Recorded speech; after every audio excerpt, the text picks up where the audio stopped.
Ya, este, ingeniero, compañeros presentes en la sala, en esta oportunidad, mi persona y nuestro grupo vamos a exponer sobre el análisis dinámico modal espectral, sobre el trabajo dejado, ¿no? Siguiente, compañero. Bien, comenzando, yo les voy a hablar un poco de la introducción, ¿no? Como bien sabemos que Perú se ubica en una zona de alta actividad sísmica debido a la interacción de placas tectónicas. Las edificaciones se deben diseñar para resistir acciones sísmicas sin colapsar, ¿no? Que el análisis estructural nos permite evaluar las respuestas de una edificación ante un sismo, ¿no? Este diseño sismorresistente también nos ayuda a buscar y controlar los daños y proteger la vida humana. Los métodos estáticos y dinámicos también nos permiten estimar fuerzas y desplazamientos y derivas. Siguiente. Tenemos como objetivos generales y objetivos específicos. Como objetivo general tenemos evaluar el comportamiento, evaluar el comportamiento estructural y sísmico de una edificación de concreto armado mediante la aplicación del análisis estático equivalente.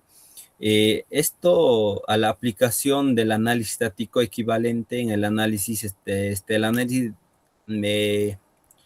denominado modal espectral, ¿no?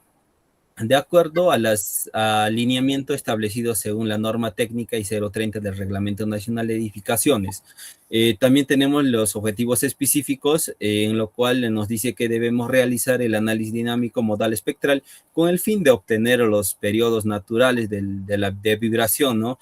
Con los modos de participación y las respuestas sísmicas de la estructura.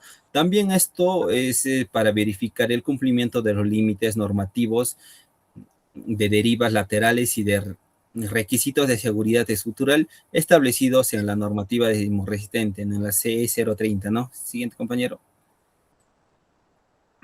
Ahí tenemos el análisis dinámico modal, lo cual nos dice que el análisis dinámico modal espectral es un método avanzado utilizado para evaluar el comportamiento sísmico de las edificaciones, ¿no? Lo cual este método considera la respuesta dinámica real de la estructura frente a un sismo, a diferente del análisis estático equivalente. Esto se basa en la teoría de vibraciones, considerando que la estructura corresponde mediante distintos modos de vibración, ¿no? Es especialmente recomendado para las edificaciones de varios niveles o con ciertas irregularidades estructurales. Su aplicación se basa o se encuentra regulada por la norma técnica 030 del Reglamento Nacional de Edificaciones. Siguiente, compañero. También tenemos los modos de vibración y periodos. Cada modo de vibración representa una forma específica en la que la estructura se deforma durante el movimiento sísmico, ¿no? A cada modo le corresponde un periodo natural de vibración y al cual depende de la masa, rigidez de la estructura. Los primeros modos suelen ser más importantes, ya que concentran la mayor parte de la masa estructural. También este análisis nos permite identificar los modos predominantes que controlan la respuesta sísmica de las edificaciones. La suma de las participaciones modales acumulan, ¿no? Debe ser igual o mayor al 90%, ¿no? Según la normativa. Siguiente. También tenemos el resultado del análisis dinámico, ¿no? El análisis dinámico modal espectral nos permite obtener los desplazamientos máximos por nivel. También se determinan las fuerzas internas en vigas, columnas y otros elementos estructurales. También se evalúan las derivas laterales para verificar el cumplimiento de los límites normativos. Esto también tiene los resultados, se comparan con los resultados obtenidos mediante el análisis estático equivalente, ¿no? Y este análisis nos proporciona una base más confiable para el diseño estructural sismo resistente, ¿no? Siguiente. De ahí pasé a mi compañero. Bueno, continuando con la exposición, ahora vamos a hacer el desarrollo del análisis dinámico, lo cual es el trabajo que nos ha dejado.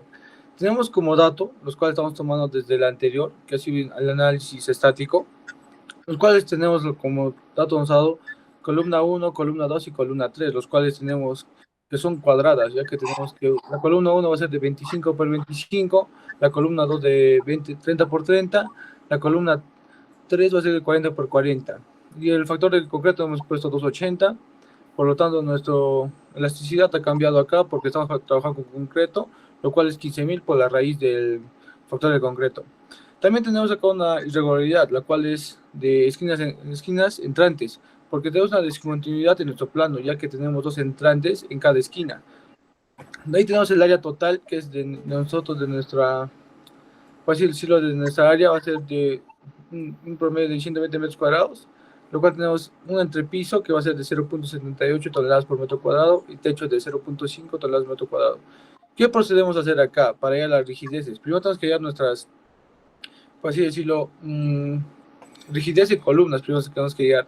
Como vemos que acá tenemos tres columnas diferentes, tenemos acá como por ejemplo para columna 1, lo cual tenemos un aproximado de 4 columnas 1, lo cual lo hemos multiplicado por 12, por la elasticidad, por la inercia sobre la altura del piso elevado al cubo, lo cual nos ha tenido como KT1, que es el del piso 1 total, la sumatoria de la rigidez de columna de cada columna, de columna 1, 2 y 3, tenemos como KT, que es la sumatoria de estas tres columnas, de estos tres tipos, lo cual tenemos un total de KT 1 va a ser de 78.983.58 toneladas fuerza sobre metro. De ahí tenemos también para el segundo y tercer nivel, lo cual es la misma lógica que estoy explicando hace rato, lo cual es la sumatoria de las tres diferentes columnas, va a tener un valor de 117.904.17, lo cual es toneladas fuerza sobre metro.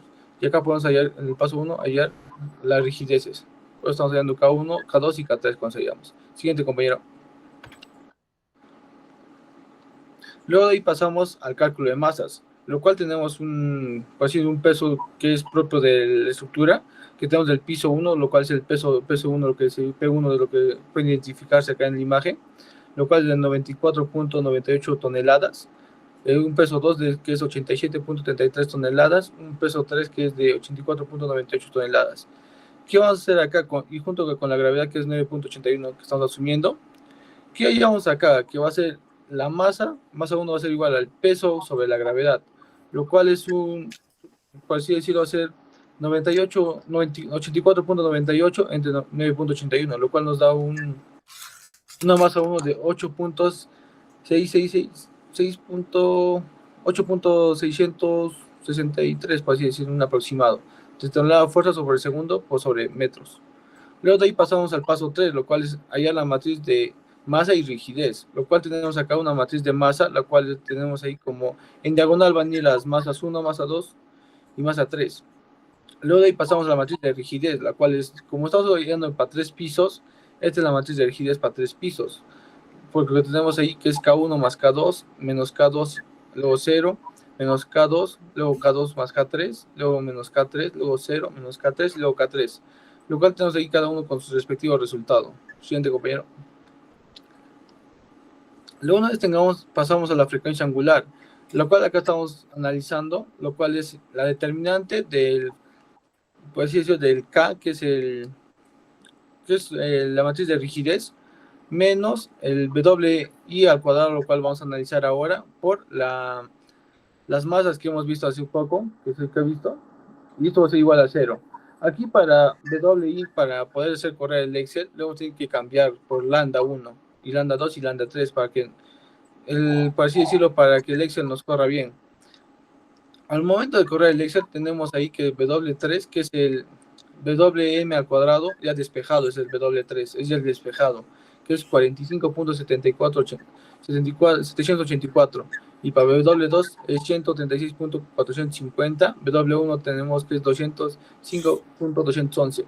Luego de ahí pasamos a hallar los periodos, lo cual es, acá tenemos que el periodo es igual a 2pi sobre lo que es W3, W1 dividido entre W3, W1. Lo cual tenemos tres periodos, los cuales son de 0.136 segundos, es el tercer periodo, luego el segundo periodo que es de 0.046 segundos, y el periodo 1 que es de 0.031 segundos. Siguiente, compañero. Luego de ahí pasamos a los modos de vibración, lo cuales son, es el hallar concepto, los modos por cada piso que nos va a dar. En este caso hemos asumido, como el Inge nos dijo, para el piso 1, para el nivel 1, estamos hallando que todo vale 1. Por lo tanto, el modo 3, modo 2, modo 1 va a valer 1, el nivel 1.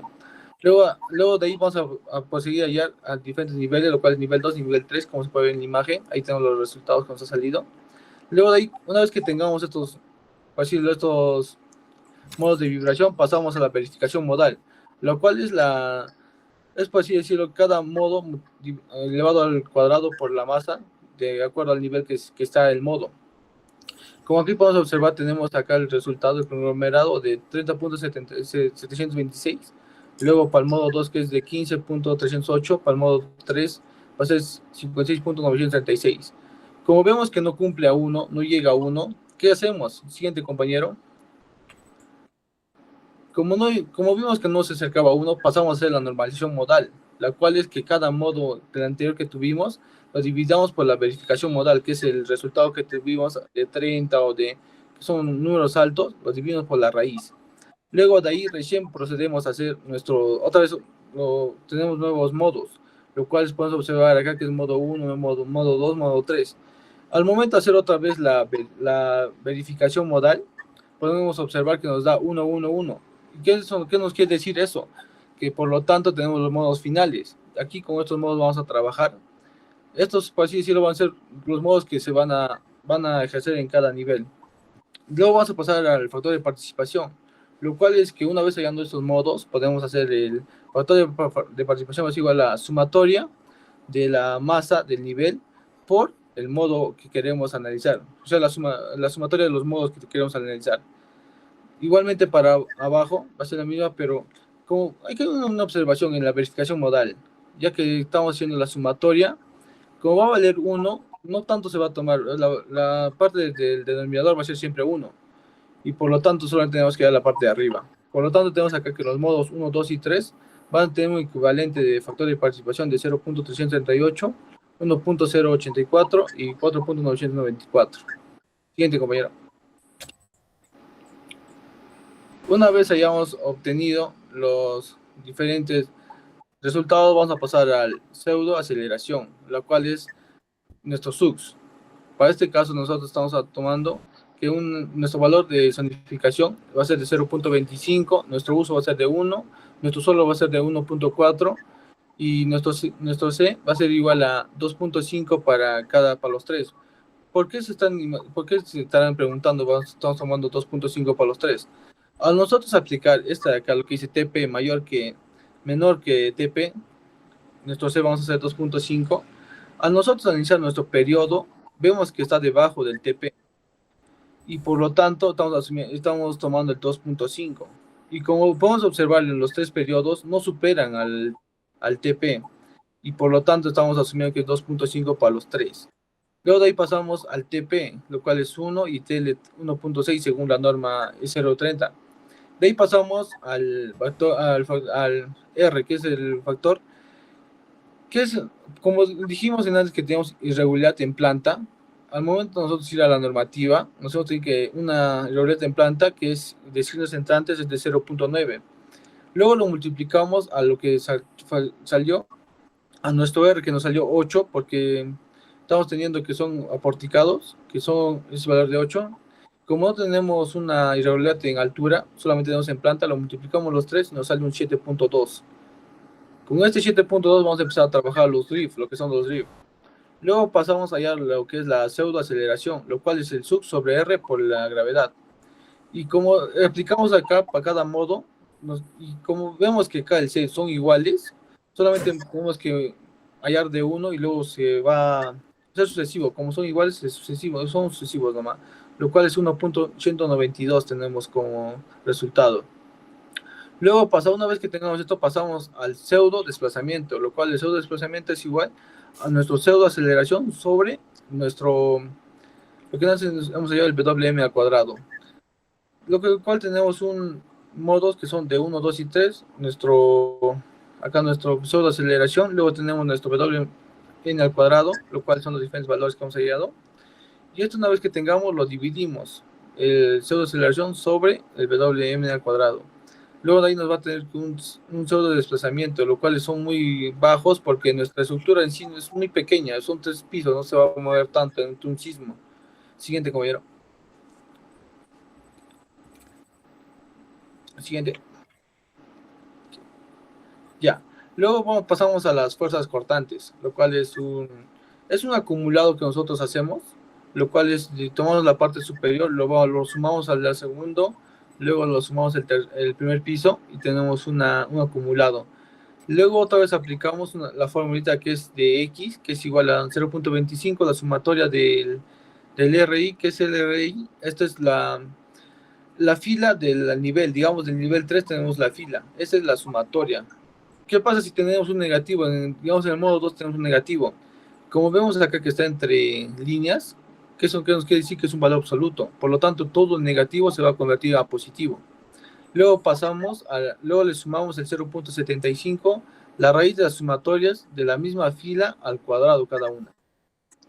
Y una vez tengamos esto, nos da una combinación final de 13.115, de 23.423, luego de 30.140. Luego de ahí pasamos a los drift. Y acá son los drift, vamos a hallar. ¿Qué son los drifts? Son las derivas que nos van a permitir a nosotros hallar los desplazamientos máximos que vamos a tener en nuestra edificación. Y una vez que tengamos los desplazamientos máximos, vemos una tablita en la normativa, la cual es que estamos analizando va a ser de 0.007. Y como vemos, lo analizamos acá con los drift inelásticos, vemos que no supera el límite de la norma, por lo tanto sí cumple nuestros desplazamientos. Luego pasamos al gráfico de los modos. Una vez que llevamos allá nuestros nodos principales, que veamos nuestros nodos finales, procedemos a graficarlos. Y acá tenemos el gráfico de cada piso por los nodos que se ha hecho acá. Siguiente, compañero. Ya sí le doy pase a mi compañero.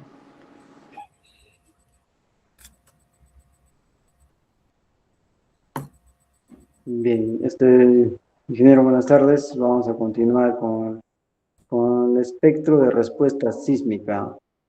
¿No? El espectro de respuesta sísmica es una herramienta fundamental en el análisis dinámico de estructuras, ¿no?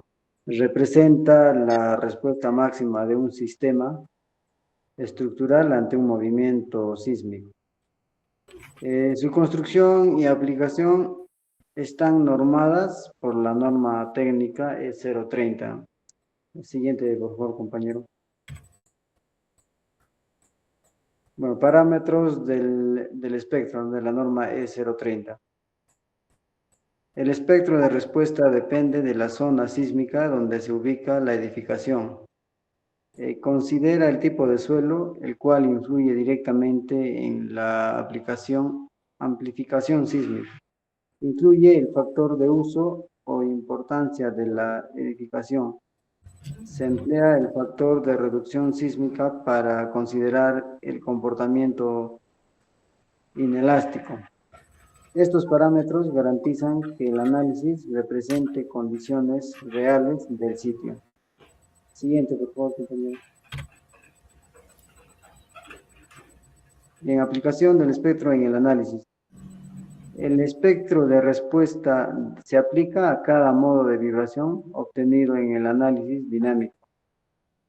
Para cada periodo se obtiene la aceleración espectral correspondiente. Las respuestas modales se combinan mediante métodos como SRSS o CQC.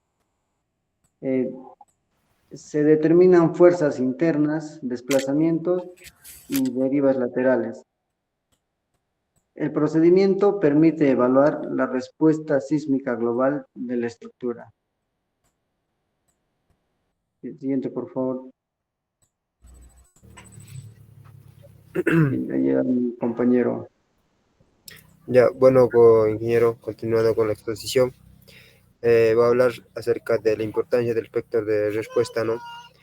Que nos dice que nos permite una evaluación más realista del comportamiento sísmico estructural. Reduce la incertidumbre en la estimación de fuerzas sísmicas. También es fundamental para edificaciones de varios niveles de estructuras irregulares. Contribuye al diseño seguro y eficiente de la edificación de sismorresistentes. También nos va a garantizar el cumplimiento de los criterios de seguridad establecidos en la normativa. Avanza, compañero. Ya, bueno, en esta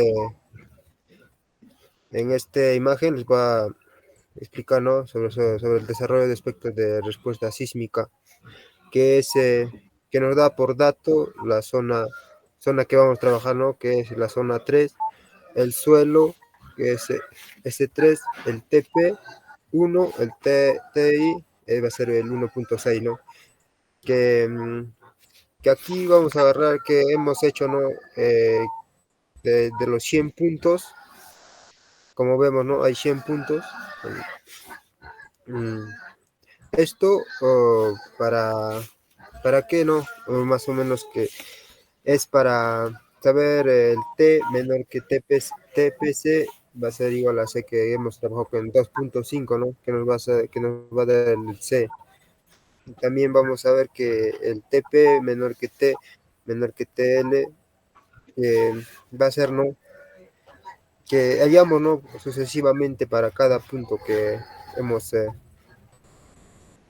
resuelto, ¿no? En el ejercicio. Mm, el aspecto de diseño sin, con, gra- con gravedad y sin gravedad, ¿no? Que vamos a ver en la otra imagen. Avánzame, compañero.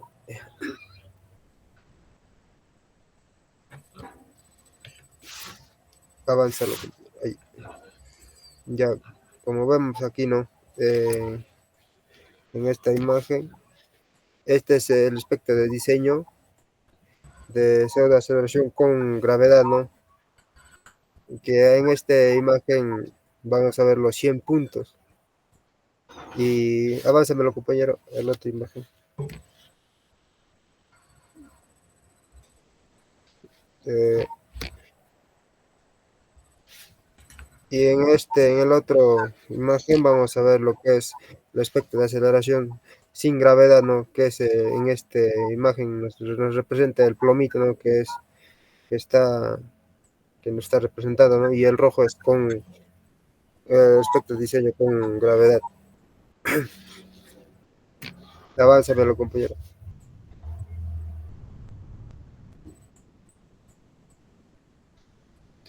Avánzamelo, compañero.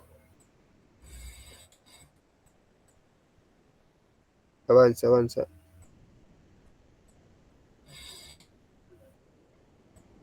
Pásamelo, compañero, al otro PPT.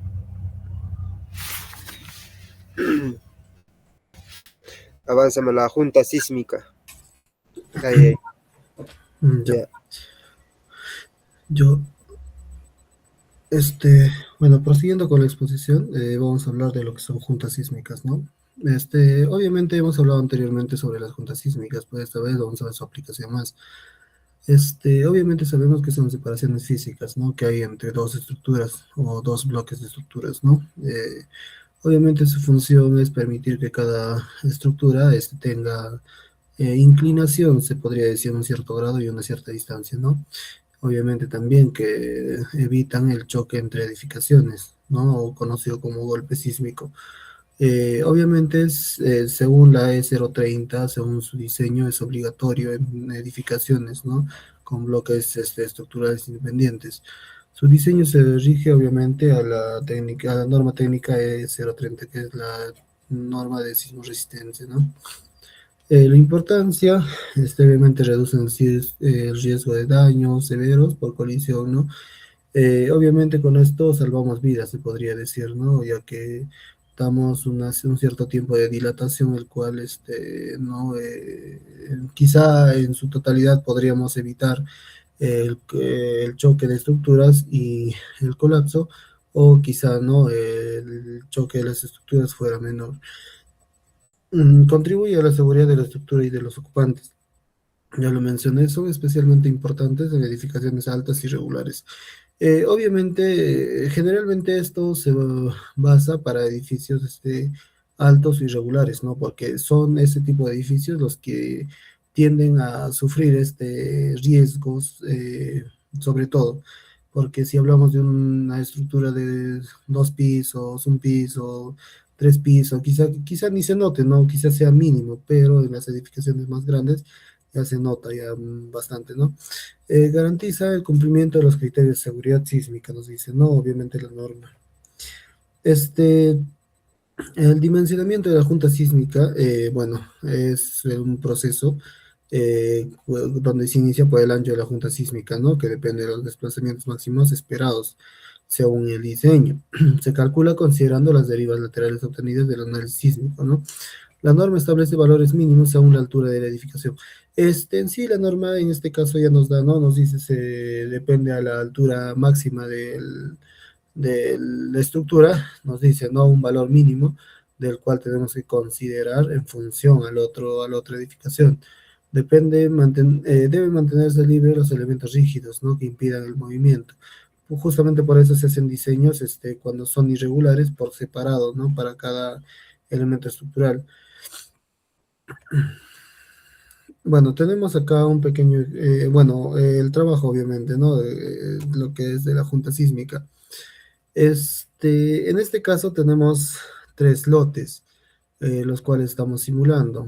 En sí, en los datos nos dice que obviamente va a tener lo que es una altura total, ¿no? De 8.8 metros, la cantidad de pisos va a ser 3, el desplazamiento máximo 0.052 en X, el desplazamiento máximo en Y es 0.052 también, ¿no? ¿Y por qué esta igualdad? Porque prácticamente tenemos lo que son zapatas cuadradas, ¿no? Y obviamente no va a variar y ambas tienen que coincidir, ¿no?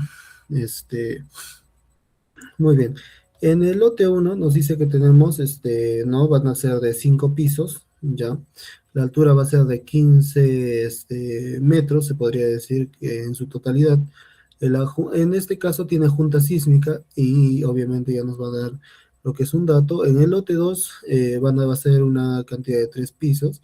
La altura máxima, obviamente acorde, va a ser 8.8 metros de altura, ¿no? Y la junta sísmica obviamente no lo tiene y nos está dando a diseñar, ¿no? En el lote 3 igual, tiene 7 pisos, una altura de 21 metros, que sería el total. La junta sísmica obviamente no tiene, ¿no?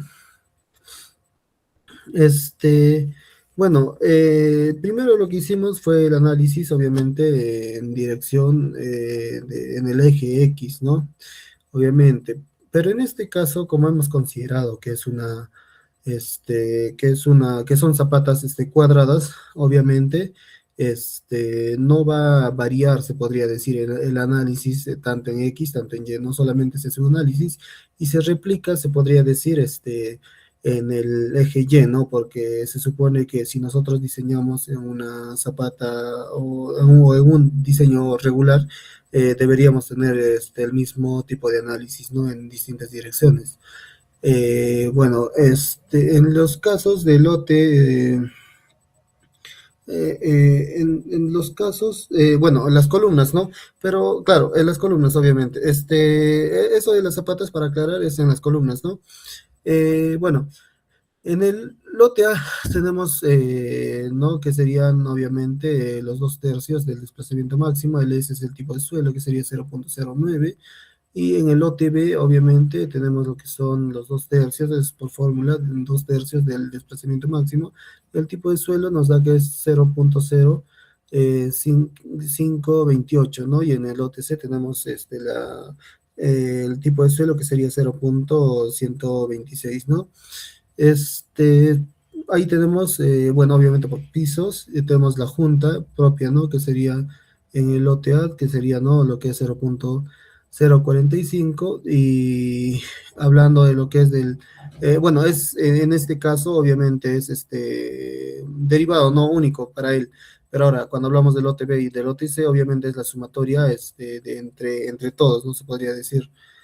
Y obviamente este, para el análisis en el eje Y es igual, ¿no? No tiene por qué variar justamente por ese tipo de elemento estructural como la columna es cuadrada, ¿no? Ya, en el modelamiento en ETABS tenemos, se ha hecho un modelamiento, seguramente vamos a estar presentándolo como un archivo en el cual obviamente nos da más a detalle, ¿no? Lo que son el dispersamiento de lo que es el sismo, de qué manera se está afectando lo que es a la estructura y todo ello. Ok, continuando y finalizando ya con la exposición. Hablando sobre las conclusiones.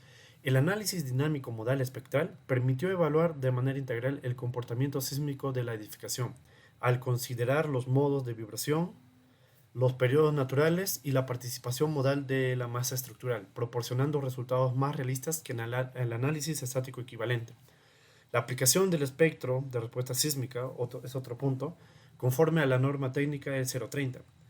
Permitió determinar adecuadamente las aceleraciones espectrales, fuerzas internas, desplazamientos y derivas laterales, verificándose que la estructura cumple con los límites normativos establecidos. Y por último punto, pues el control de las derivas laterales y el adecuado diseño de las juntas sísmicas garantizaron un comportamiento estructural seguro, evitando daños excesivos, reduciendo el riesgo de colisión entre bloques estructurales durante un evento sísmico. Ahora, pasando a las recomendaciones, vamos a mencionar, bueno, 10 puntos por así decirlo, ¿verdad? Por ejemplo, el modelado estructural, donde se tiene que estudiar pues, el modelo matemático, donde se incluyen pues, las masas, más que nada, ¿no? Especialmente los pisos altos. Los parámetros sísmicos, donde, bueno, según la E030, ¿no? Donde vamos a diseñar correctamente los espectros de diseño. Según pues la zona sísmica que está en tablas, ¿no? Depende de dónde está ubicado establecer pues también el periodo, considerar pues los factores de amortiguamientos. En el caso del análisis modal, pues verificar también siempre bueno, las formas modales, ¿no? La participación también pues de las masas que siempre van en cada dirección, las masas que se acumulan. Las combinaciones modales, pues tenemos que usar pues también métodos conocidos, ¿no? Y tal vez el más preciso por decirlo es que es el CQC. Y todo esto pues mantenerlo informado o documentado según el método que se va a hacer, ¿no? En el informe técnico. Sobre la validación de resultados, pues siempre comparar, ¿no? Los resultados, las cortantes basales con el cortante mínimo que está establecido por la E030, siempre revisar pues los desplazamientos que se van a realizar, ¿no? Los desplazamientos y los relativos entre pisos que siempre existen, los criterios de diseño sísmico, o sea, bueno, qué tan dúctil es, la resistencia que se va a mantener, la adecuada, o las redundancias estructurales, eh, y algunos términos más como tal vez el peso de la estructura, sobre el refuerzo estructural. Más que nada, pues identificar esas zonas críticas mediante el análisis que se va a realizar en las fuerzas internas. Y bueno, siempre también pues sobre las articulaciones plásticas que se van a tener, bueno, las potenciales articulaciones plásticas. La supervisión y construcción. Siempre pues una buena práctica constructiva, ¿no? Siempre verificar pues los materiales, la calidad de los materiales y pues siempre, ¿no? Si se va a mantener tal vez algún cambio al respecto al diseño original, pues siempre mantenerlo documentado para el informe técnico. Y bueno, la evaluación de las estructuras existentes, siempre pues aplicar el análisis modal espectral en este caso, ¿no? Para evaluar la vulnerabilidad sísmica dependiendo de la zona, realizar pues estos diagnósticos, ¿no? Y la documentación, el método que se va a usar, especificarlo todo en el informe, los planos, incluirlos y bueno, más que nada también los espectros de diseño que se van a usar en este caso. Eso pues sería todo. Muchas gracias.